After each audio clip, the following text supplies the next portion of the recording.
Bueno, nos tocaría empezar un tema que es muy importante y fundamentalmente es importante para ustedes también, ya que muchos de ustedes han elegido cursar dos carreras, ¿no?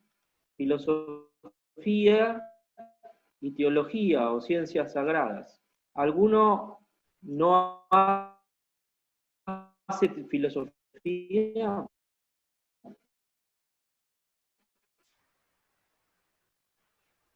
¿Todos hacen Yo no filosofía sé. al mismo tiempo? Sí.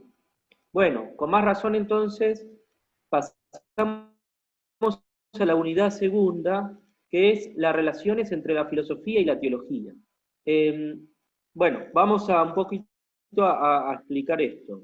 La filosofía, como ustedes saben, es una ciencia, ¿no?, que indaga sobre las causas últimas de las cosas y lo hace utilizando la razón natural, la razón humana. La especulación filosófica es una especulación de la razón que busca conocer no cómo funciona algo, sino qué es ese algo. ¿Me explico? La pregunta filosófica es sobre las esencias de las cosas. Por ejemplo, el hombre, ¿no? La antropología. Bueno, no se pregunta sobre qué come, cómo se relaciona con otras personas, o cómo está conformado su cuerpo, sino por la pregunta última que es, en definitiva, ¿qué es ser humano? ¿Qué es lo propiamente humano? ¿Qué es lo que lo distingue al hombre de los demás seres, de las demás especies? Esa es la pregunta filosófica. La filosofía está por encima de las ciencias concretas, de las ciencias fácticas o de otras ciencias teóricas que siempre miran algún aspecto, ¿eh?, de la realidad. La filosofía abarca toda la realidad. De hecho, tres preguntas son estrictamente filosóficas. ¿Qué es el mundo? ¿Qué es el hombre? ¿Y quién es Dios? Son las tres grandes preguntas que un filósofo a lo largo eh, del tiempo, ¿no? Los filósofos a lo largo del tiempo se han preguntado. Y que resumen todas las otras preguntas filosóficas. Entonces, cuando ustedes estudian filosofía, van a estudiar, por ejemplo, eh, qué decía Aristóteles sobre el alma, sobre el hombre, sobre la teología natural, que es la metafísica, qué decía sobre el cosmos, la física, la lógica, y así Platón y los demás, ¿no?, hasta la actualidad. Porque los temas no cambian. Las preguntas filosóficas son siempre las mismas. ¿Qué es el tiempo? ¿Qué es el ser? ¿Por qué el ser y no la nada? Preguntas que no tienen una única respuesta muchas veces, sino varias, según los filósofos estén inclinados por una corriente de pensamiento o por otra. Por eso no podemos hoy hablar de la filosofía, ¿eh?, sino que podemos y debemos hablar de las filosofías en plural, o mejor dicho, de las corrientes filosóficas. Como ustedes estudiarán, hay algunas muy grandes que no toman otras a lo largo de la historia. El realismo, por ejemplo, el idealismo, el racionalismo, el subjetivismo, son grandes corrientes filosóficas que engloban otras corrientes que son como internas a esas más, más grandes. Bueno, como ustedes saben, la filosofía preexiste a la teología, es decir, es más antigua en el tiempo. ¿Por qué? Porque, bueno, tomando en consideración el mundo occidental, que es el que nosotros conocemos y en el que nos movemos, la filosofía suele ubicarse remotamente allá por el siglo VIII, VII antes de Cristo, con los presocráticos.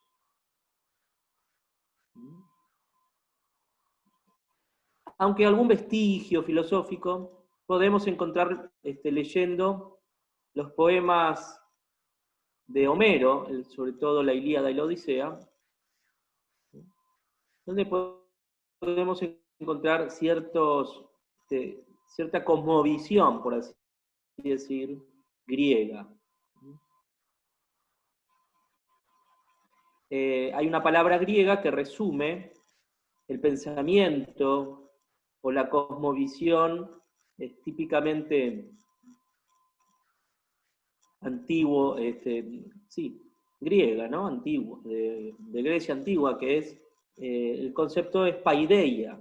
Paideia, tal vez lo vayan a escuchar más de una vez, es un término que involucra, digamos, en general la cultura griega, más que la filosofía. Es decir, incluye la poesía, la literatura, la cultura en general de los griegos. Bien, también podemos encontrar dentro de ese mundo filosófico griego, ya no en los presocráticos, sino en los socráticos, una pregunta cuya respuesta van a dar Platón y Aristóteles sobre todo, que es acerca de la causa última de las cosas, que ya no radica en algo material, como en los presocráticos, sino en algo que está, digamos, que trasciende las cosas, y a lo cual ellos llaman Dios, Theos. En griego, de ahí viene teología, Theos es el término para hablar de Dios. Por supuesto que es un Dios como idea, no es el Dios personal de los cristianos o de los judíos, sino el nombre que recibe la causa que hace posible que las demás cosas se muevan. ¿Me explico? La causa última, la causa que ellos llaman eficiente de las cosas. Por eso hay una teología en los griegos. Pero esa teología vamos a ponerla entre paréntesis y vamos a ubicarla dentro de lo que para Aristóteles es el tratado de la metafísica, que es la gran obra aristotélica, ¿no? Al final de la metafísica de Aristóteles encontramos la teología, que habitualmente se llama o recibe el adjetivo de natural, y que en la modernidad se ha llamado teodicea, teología natural o teodicea. ¿En qué consiste esa teología natural? Consiste en llegar con el ejercicio de la razón, indagando, a esa idea de una causa última, incausada, que mueve el universo, y que los griegos llamaban Dios. Eso es lo máximo a lo que puede llegar la razón, remontándose de las causas segundas hacia la causa primera. Eso es lo que hizo magistralmente Aristóteles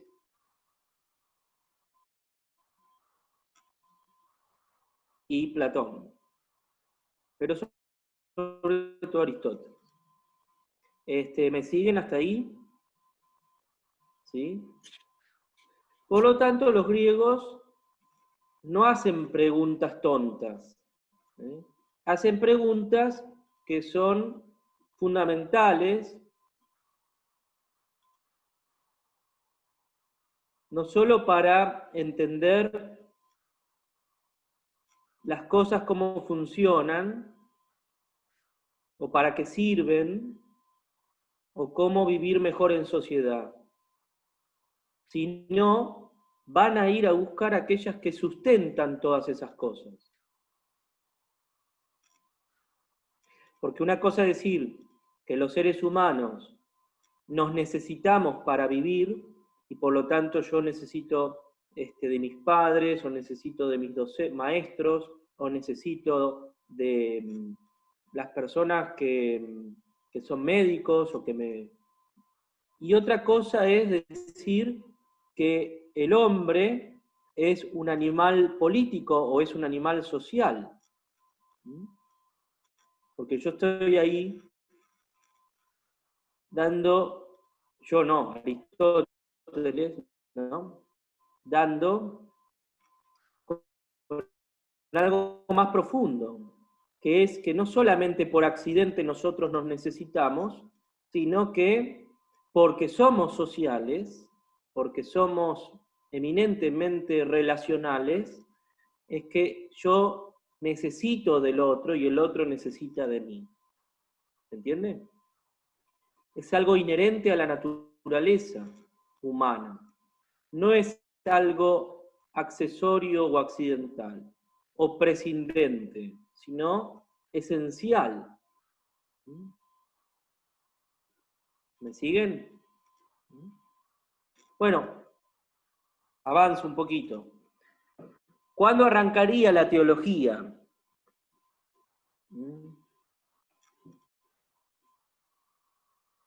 La teología, digamos, cristiana. Por supuesto que ¿qué hay que esperar? Vayan a la línea del tiempo, ¿no? Si yo estoy hablando de siglo V, siglo VI antes de Cristo, ahí está la filosofía y la teología natural. Pero para la teología cristiana, ¿qué se tiene que manifestar? ¿Quién se tiene que manifestar? Cristo. Muy bien. Se tiene que revelar Cristo en la historia.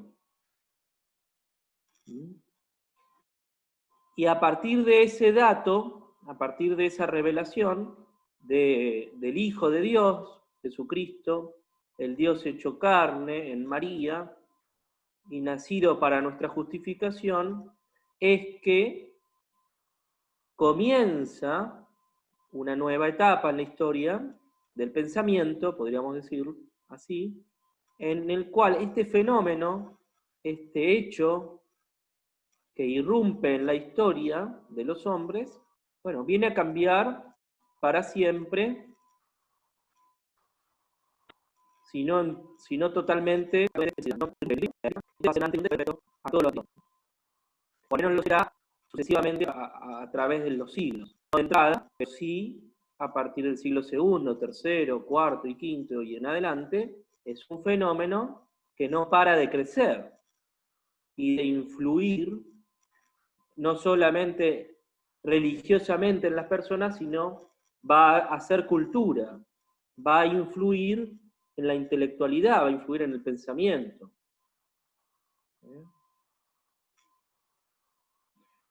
Pero creo que ya lo habíamos hablado. ¿Qué necesita o qué elementos son necesarios para que haya verdaderamente teología?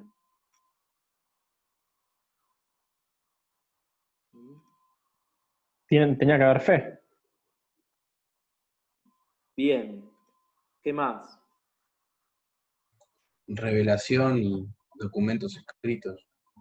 Bien, revelación. Cuando son documentos, ¿a qué te referís? ¿Dónde está contenida la revelación? Tanto en Bien, el canon de la... claro, los textos bíblicos, ¿no? La Sagrada Escritura. Pero ¿qué más? La Sagrada Escritura de por sí, leyéndola, ¿es ejercicio de la teología? ¿Estoy haciendo teología cuando leo la Biblia? No, no, es una reflexión de esa revelación. Muy bien. ¿Y qué elementos convergen en la cabeza del teólogo para poder extraer de los textos bíblicos esa reflexión que decís, Jorge?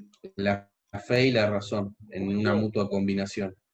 muy bien. Entonces, lo que él dice, lo que ustedes tienen que saber, ¿sí? Que para que haya teología, tienen que combinarse la fe que viene de Dios, ¿eh? Pero que al mismo tiempo, yo les decía, ¿se acuerdan? Fides qua, fides que, la fe objetiva y la fe subjetiva. ¿Eh? Bueno, tengo que tener la fe, porque si no, no habría ningún pensamiento ni reflexión acerca de Dios, pero al mismo tiempo tengo que usar la razón. Entonces, la teología ocurre ya por el siglo I en adelante, es como un matrimonio, por así decir, entre la fe y la razón, un encuentro. Por eso algunos padres de la iglesia a eso lo llamaban el abrazo, por así decir, entre Atenas y Jerusalén, utilizando el símbolo de dos ciudades que representan una la razón, Atenas por ser la cuna de la cultura griega, de la filosofía, y Jerusalén por ser el lugar de la Pascua de Cristo. ¿Me siguen?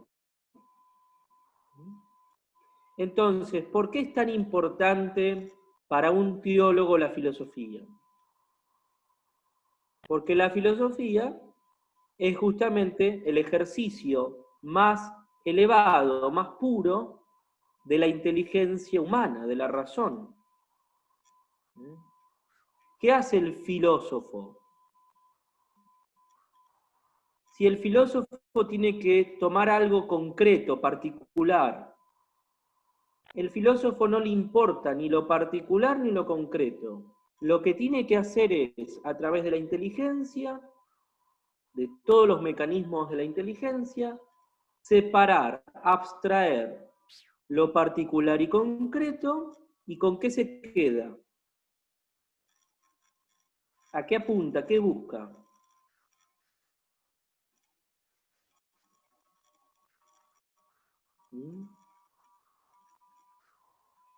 Si no le importa lo particular y concreto de algo, ¿qué es lo en ese algo que hay que es común a otras cosas, ¿eh? Y que se da en todas las cosas? ¿Muy difícil? Lo esencial. Muy bien, la esencia, ¿no? La sustancia, lo esencial de cada cosa, que puede ser como una especie de cosas, o puede ser común a todo. ¿Qué es lo común a todo? Lo universal. Sí, pero eso lo universal lo usamos más para cuando en lógica nos referimos a un concepto, ¿no? A la construcción de un concepto que es abarcativo y que vos lo puedes usar, por ejemplo, mesa o silla, y sabés que vale para cualquier mesa y para cualquier silla. Pero más hacia la esencia de lo que las cosas son.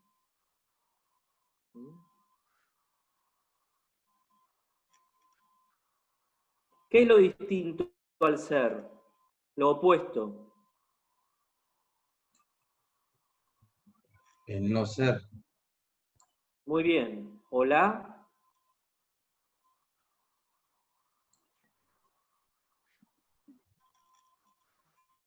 O la nada. La nada, sí, claro. El ser o la nada. Bueno, todo lo que ustedes conocen, ¿es algo o es nada? ¿Podemos conocer la nada?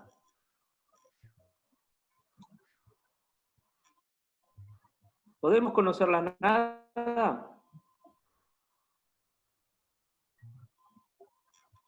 Como concepto filosófico, no.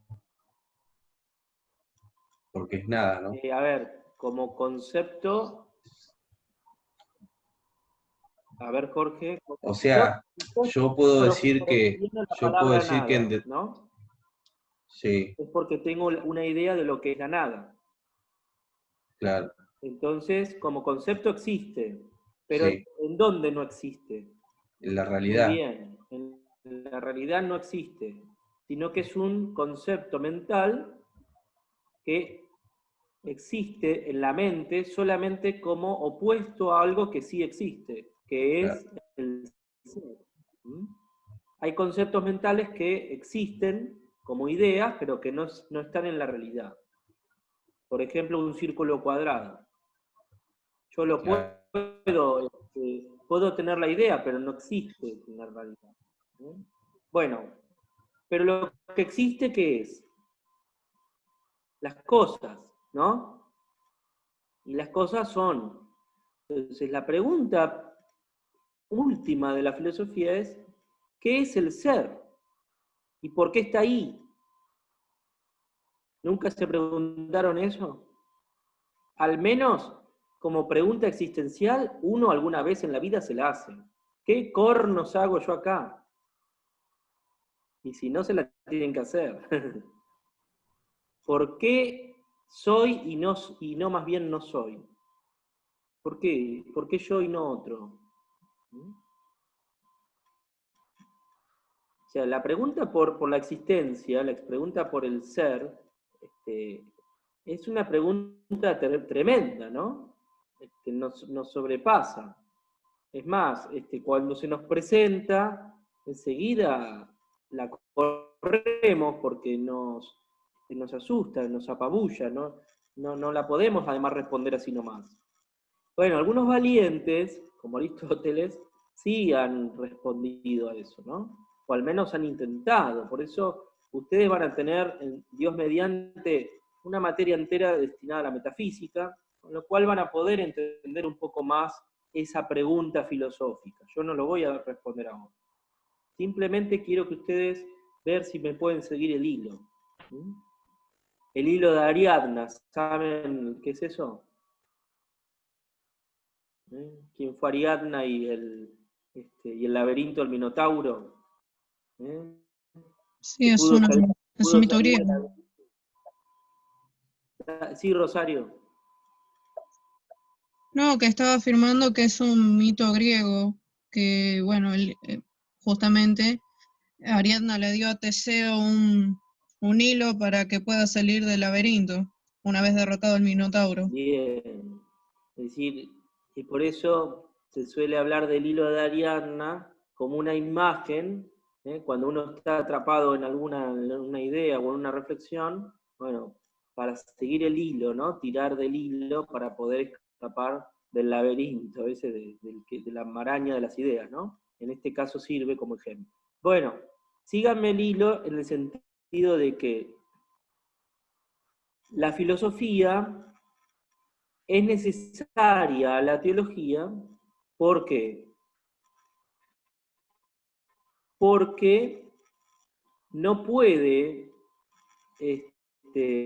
hacerse teología sin la razón, sin el ejercicio de la razón. Vamos a un ejemplo. Para que ustedes dicen, pero el Padre nos da teología y nunca usa la Biblia. Espérenme que la tengo por acá.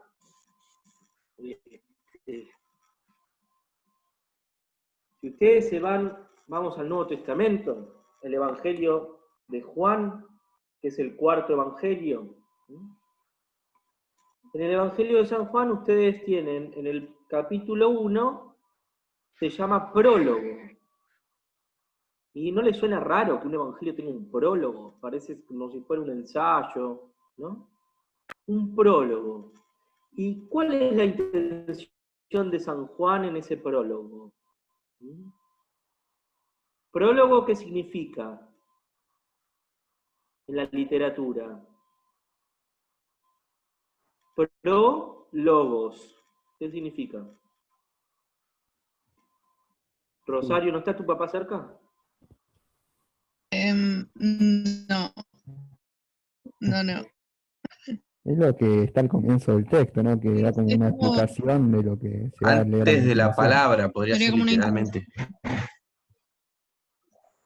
Claro, es como, ¿vieron que existe también la palabra prefacio? Que es, claro. prefacio es latino, prefacium, ¿no? Prólogo es griego, es decir, es como la introducción a lo que yo quiero, de lo que yo quiero hablar. En un ensayo, yo quiero orientar a mis lectores a que, bueno, no se dispersen de lo que yo quiero tratar como tema. Por ahí yo escribí un ensayo de 500 páginas en el que hablo de muchas cosas, pero yo quiero que capten una idea. Entonces, escribo un prólogo para que en una página, 2 o 3 o lo que fuera, les quede claro a ustedes que yo tengo como intencionalidad con mi ensayo que ustedes capten una determinada idea o concepto o noción o reflexión de algo. ¿Sí? Entonces San Juan dice, bueno, yo voy a poner un prólogo porque quiero que lo que se dice en el prólogo, de algún modo es lo que va a estar desarrollado en todos los capítulos de mi Evangelio.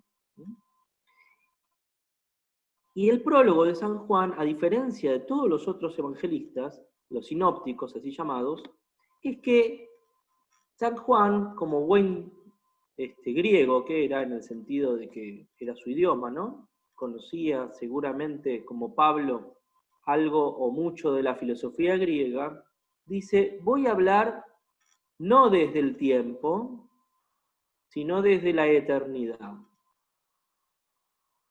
Wow, uno dice. Los otros evangelios empiezan hablando en el tiempo, ¿no? Marcos empieza hablando de, bueno, voy a escribir un evangelio que habla de Jesús de Nazaret, hijo de Dios, nacido de la Virgen, y todos empiezan con la genealogía de Jesús, con los evangelios de la infancia, y bueno, luego la vida pública, ¿no? Es decir, son históricos. San Juan no es que no es histórico, pero dice, ¿vieron que a San Juan lo llaman el águila? ¿Sabían eso? El águila de Patmos. ¿Vieron que los 4 evangelistas tienen una figura en la antigüedad? Los cristianos los identificaban con una imagen. A San Marcos el león, San Lucas es el hombre, ¿no? Mateo es un toro y San Juan un águila. ¿Está bien eso? Lo había visto como representado en la parroquia de Nuestra Señora de la Paz, que están los 4 evangelistas con un animal, pero no sabía por qué se los representaba así. Pero de verlo sí lo vi.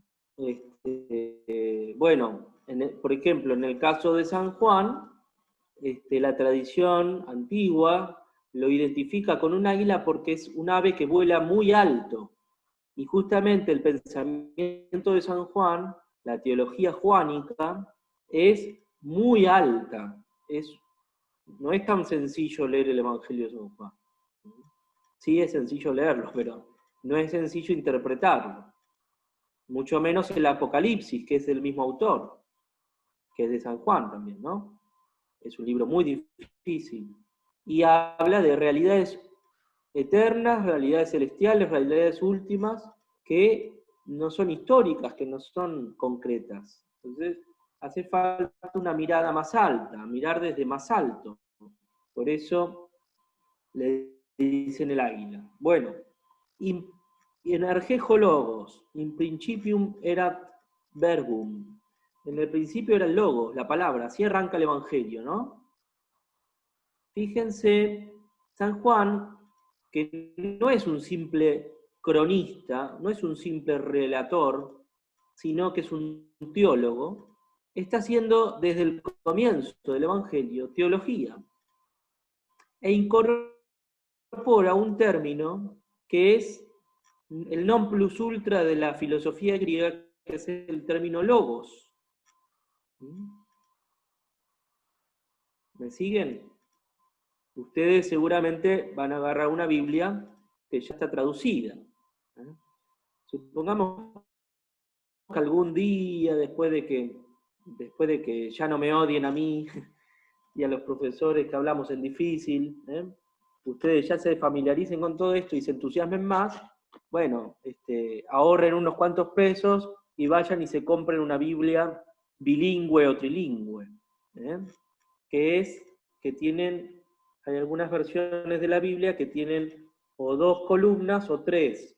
El original griego, por ejemplo, si estamos en el Nuevo Testamento, y la traducción, en este caso, en castellano o español. Y algunas, como la Biblia fue traducida por San Jerónimo al latín, la Vulgata, y fue un texto oficial de la Iglesia durante siglos, entonces traducen el griego, la versión de la Vulgata, digamos, y la versión española. Entonces ustedes van a ver cómo es el texto original, cómo fue el texto de la Iglesia oficial, el texto de la liturgia, y cómo es traducido a nuestro lenguaje, ¿no? Tuve la suerte que me Bueno. regalaran esa versión, la de Bover. ¿Vos la trilingüe. tenés? Bueno. Ujú. ¿La tenés a mano? Si no, las mostrás a los chicos. Sí, ahí la traigo, sí. Bueno. Ahí. Entonces, si algún día ustedes quieren estudiar, por ejemplo, griego o hebreo, como para conocer mejor la Biblia, no se crean que yo lo sé, sí, sé algunas cositas, pero por el seminario nomás, porque no soy biblista yo, pero sí estudié como para dar estas nociones, ¿no? Ustedes pueden encontrar, Jorge, por ahí, no sé si ¿sabés leer griego un poco? Sí, un poco sí. Bueno, buscar el capítulo 1 de San Juan.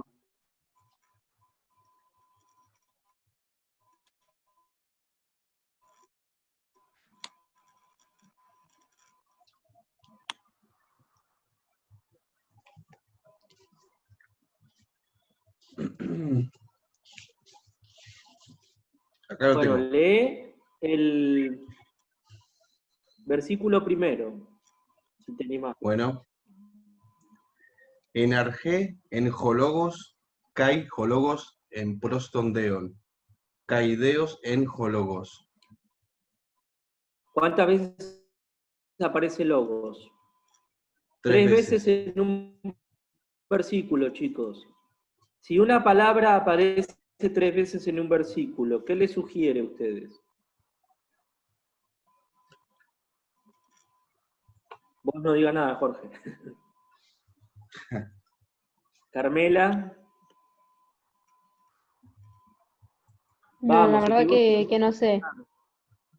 A ver, si yo te digo, qué linda que es la mater que tenés ahí atrás.